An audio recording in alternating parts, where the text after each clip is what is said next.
Hello, here we are with Chong from Extinction Rebellion at the Broome Street Art Gallery, and we are going to talk about art and rebellion and climate change and how it all intertwines with one another.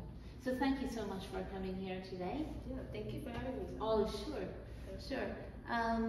So I became aware of your activities last year at November when me and my friends, we had a art show at COP28, the United Nations Climate Change Conference in Dubai, and you guys went into the Met and you interrupted an opera, and so then I received a press release, and I said, God, I'm gonna write about these guys. This is so cool. Because so I had an art show at that time. I would put a link to my video, my art video, and but the focus would be on your activities. So that's how.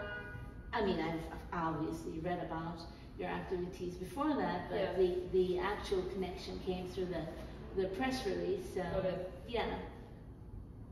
So tell us why you, let's say, focus on opera and art and to draw attention to climate change related matters. Yeah, so I would start off by saying, like the environmental movement has been around since I think it was 1974. It's been a long time, 44 years. Sure. Right?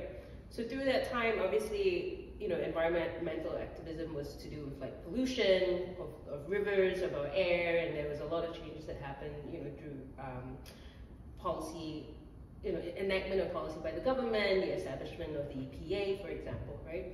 But it's been 50 years of the same type of conventional protests or activism, and it hasn't actually gotten any better, right? Obviously, we know when it comes to the climate crisis, things are getting out of hand, things are very dire.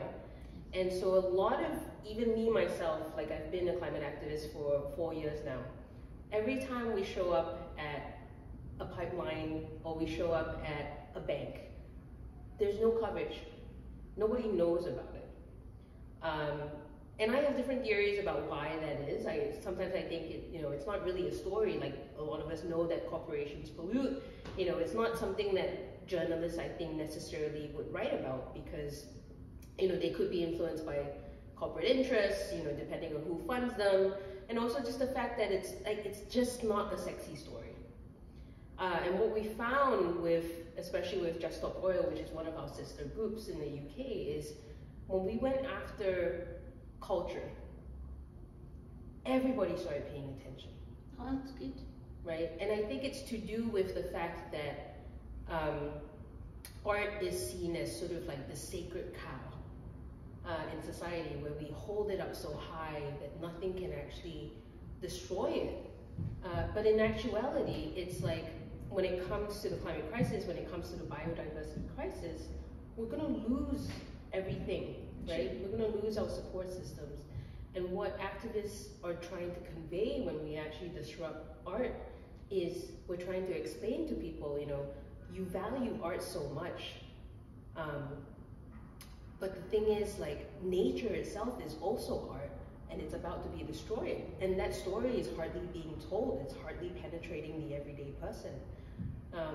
And so what comes to light when we also disrupt art is to see the discourse in the art community. Reading articles from art critics, criticizing us about how we shouldn't be disrupting art. It's inappropriate, it's not the right target. But I think really what climate activists are trying to convey is things are so dire. The actions of like some of the youth, where they're actually throwing soup at a painting, people wouldn't do that in our regular lives. It's only because it's so severe, it's so dire, and it's so desperate that we're having to resort to these tactics to get any attention at all. And you are getting attention, and also we have reached the 1.5 degree threshold as of January. So we are now at the end of March, 1.58 degrees warmer, and we've already violated the Paris Agreement, which the world came together to abide and adhere to. So I think what you're doing is very effective. So me and my friends, the artist friends, what we do is that we prepare art shows. For example, this collection here from Havre de Gray's Maritime Museum is about the extinct darterfish. So there are 200 species of darterfish, and they are unique to North America. One was identified actually in Havre de Gray's in 1912. And because of the pollution in the water, they only survive in highly oxygenated water. They're extinct now. So what I wanted to do was, through my paintings, draw attention to that. Now, how many people went to the museum and saw it is another question, but then I prepared videos of this series, and I exhibited them as in many UN conferences as possible, so that it reached a wider audience. But I think what you're doing is definitely getting more attention from very reputable press outlets, and thank you for that.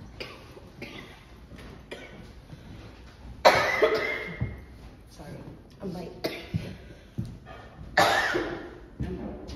shouldn't be contagious. I'm not contagious. No, don't worry about it. Yeah. I have some water.